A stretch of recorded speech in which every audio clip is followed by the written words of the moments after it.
top 10 tips for natural hair newbies. Now, before I get started, I want to put a disclaimer out there. This video is not only for natural hair. It's also for relaxed hair, curly hair, straight hair, kinky hair, no matter what texture you have. And no matter what race you are. Mixed, black, Mexican, whatever. This is for you.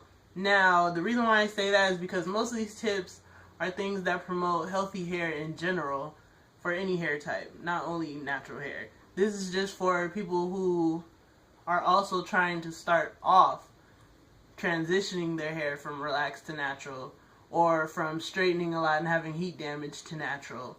Because most of us, once we transition, we don't know what to do. So let's just keep it real. So I'm going to start off with tip number 1, the wide tooth comb. Now, as you can see, the teeth are very spaced out apart. You want to pick a comb that is seamless, doesn't have a seam going down the middle, because once you're combing, sometimes the seam can get caught on your hair. So another thing is, when you are combing your hair, always start from the bottom and work your way up. That way you remove tangles a lot easier, and you don't have to deal with that as much when you're detangling or styling your hair. So a wide tooth comb you definitely need. This is the one I use. Now for tip number 2, it is to trim your hair. Now right here I have a pair of hair shears, not scissors, shears. Now I'm gonna be real, I got these at the 99-cent store, and they're for hair cutting, and they're extra sharp. They're still sharp, and I've had these for over a year for sure. So don't use regular scissors because they can snag your hair, and they're more dull, so you can cause a lot of split ends. So make sure they're shears. And as far as how often to trim your hair, it's really up to you. I know a lot of hairstylists say, oh, every 6 to 8 weeks you need to cut your hair.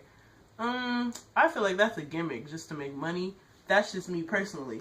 Now, as far as yourself, cut your hair when you feel the bottom's not ratty. If it's becoming harder to comb through, that's another sign. If your ends aren't curling up as good as the rest of your hair, that's another sign to trim your hair.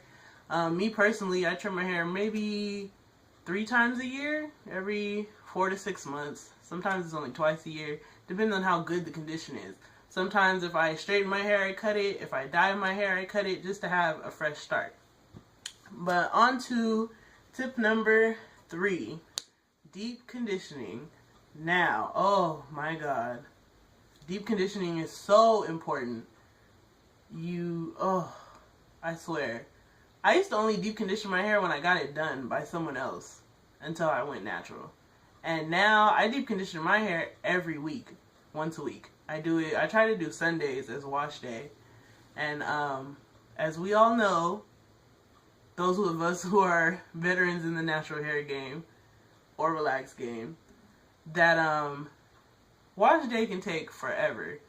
So deep conditioning itself is like a luxury, because you get to sit around, you can let it sit for 30 minutes, an hour, however long you need. Some people do their hair overnight. I tried that one time. It was a complete disaster. Water everywhere. I was wet. I got water in my ear. My ear was hurting. Like, if that's not for you, don't feel the need to do it. 30 minutes is good. Me personally, if my hair really needs that TLC, I do it for about 2 hours. That's just me personally. You can find ways to put your hair up if you got errands to run, or you can just sit around the house with a deep conditioning cap. It's all up to you. But definitely deep condition. Whether you buy something, a jar, a bottle of deep conditioner, or you can use regular conditioner. You can put oils in it, or you can use food in your fridge. You can use mayonnaise, avocados, bananas, honey. There's things you can do in order to condition your hair, because it's like a plant. It needs water. So your hair needs moisture in order to thrive. Tip number 4, shampooing your scalp. And when I say shampooing your scalp, I know most people are probably like, well, duh, that's what you do when you shampoo. But that's not what I mean. What I mean is, usually we're used to the herbal essences commercial. We're used to having the suds all over it, the slow motion, and the moaning and groaning that happens in the commercials. No, I'm talking about put the shampoo on your fingertips, get it all up in the scalp, all up in there, middle, sides, back, everywhere. And when you rinse it out, the soaps naturally clean the rest of your hair as they're coming down. As you're squeezing out, rinsing out, it's cleaning your hair. Now, the reason why we need this for natural hair or anyone promoting healthy hair is because your essential oils come from your scalp. And most of the time when you have curly or kinky hair, they don't have the opportunity to travel all the way down the hair shaft, whether you're coily, zigzag, or whatever your pattern is.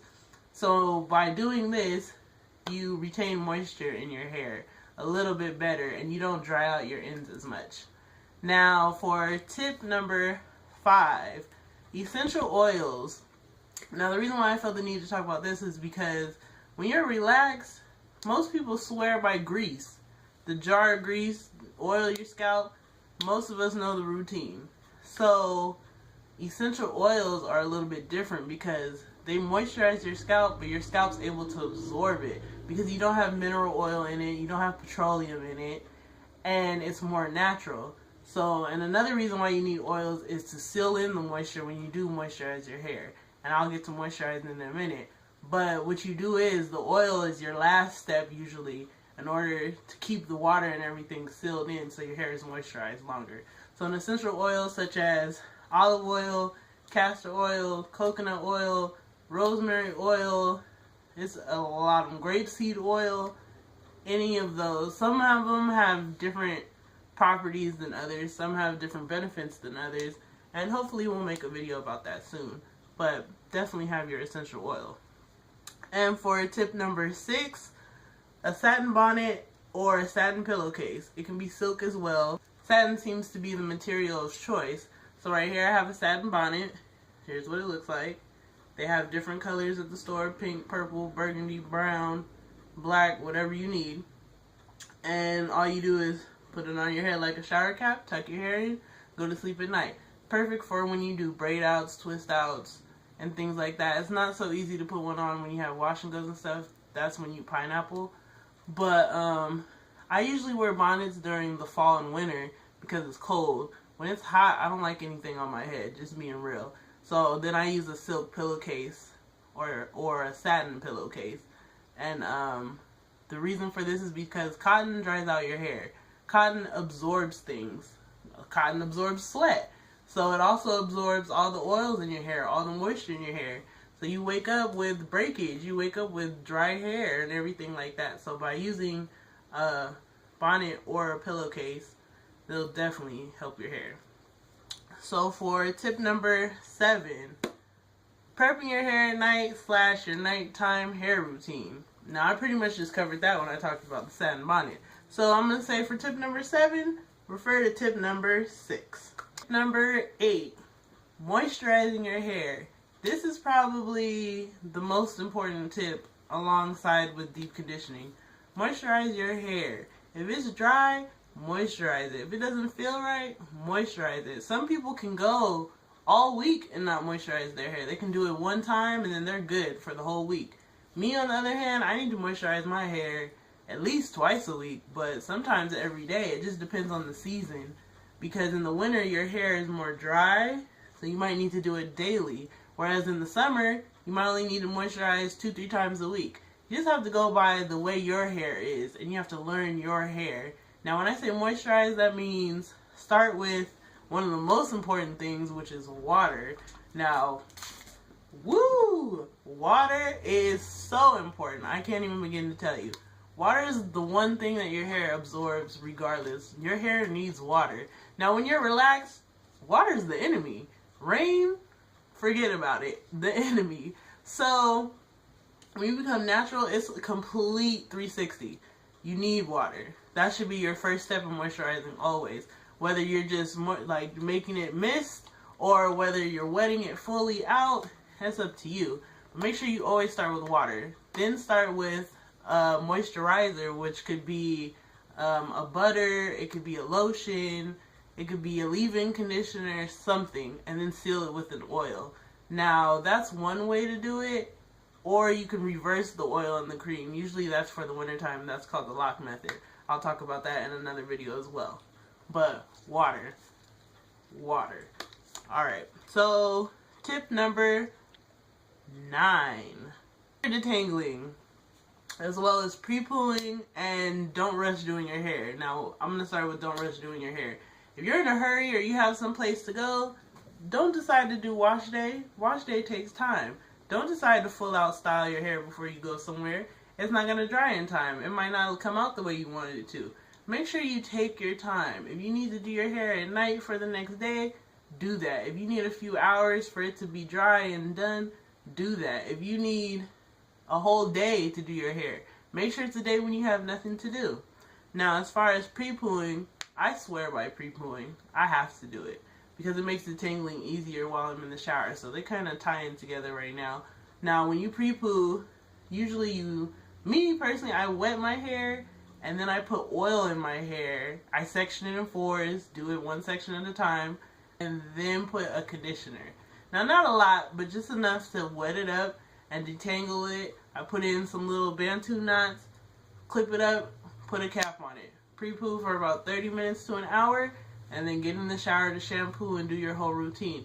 That way, by the time you get in the shower, your hair is protected. You lose protein every time you wash. So that protects your hair a little better, helps you retain moisture a little better, and it makes detangling a lot easier. So the last part of number 9, excuse me, finger detangling. Now, a lot of people don't even use combs or brushes anymore. They use their fingers. Now, I use my fingers a lot to detangle. Make sure your hair is not dry though. Some people can dry detangle, but I feel like that doesn't work for me personally. It might work for you. You just have to learn your hair or know your hair. So finger detangling is just detangling with your fingers, starting from the bottom, working your way up. Works as good as a comb. It's like using a wide tooth comb for free. Your fingers. Alright guys, here's the last and final tip. Tip number 10. Avoid heat and hair dye. Now I already know. You're like, avoid hair dye. Your hair is dyed. What can you tell me? Now, here's what I'm going to say. When I went natural, it was about 3 years ago. And my hair was already dyed. When I was transitioning from heat damage, I was already natural as far as not getting perms. I haven't gotten a perm since I was 20 years old. So, what I mean is when you're transitioning from anything, you want your hair to be healthy as possible. You want to grow your hair. You want your hair to be top 10 at its best, all of that. So, when I say avoid hair dye, I mean, unless your hair is already dyed, don't start to dye it when you're first starting out.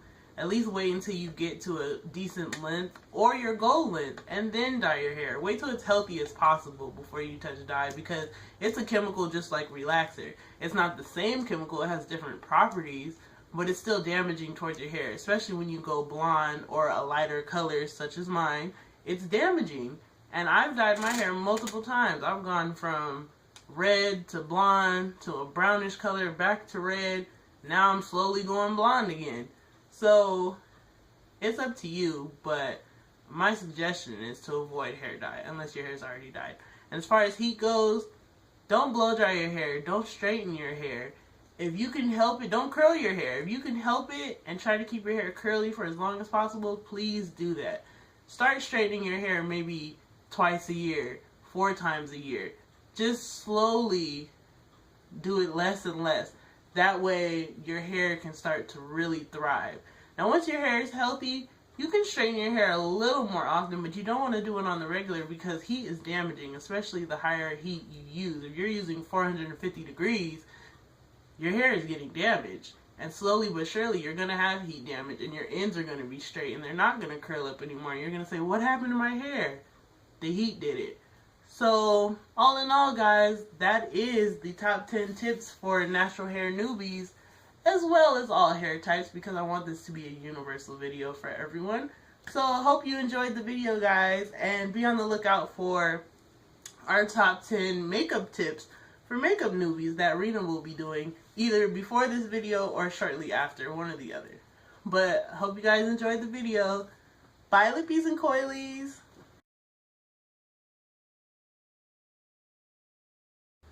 Hi guys, I just wanted to point out that the shirt I have on in the video is the same shirt that Cash TV had on in her vlog when she was apartment hunting in California. And when I watched it, I was like, oh my god, I have the same shirt. Got it at Kmart, by the way. Used to work there, but we won't go there. But here's the shirt. Here's the outfit. Some crop shorts. Black undershirt. Got the little tribal print. Feather earrings.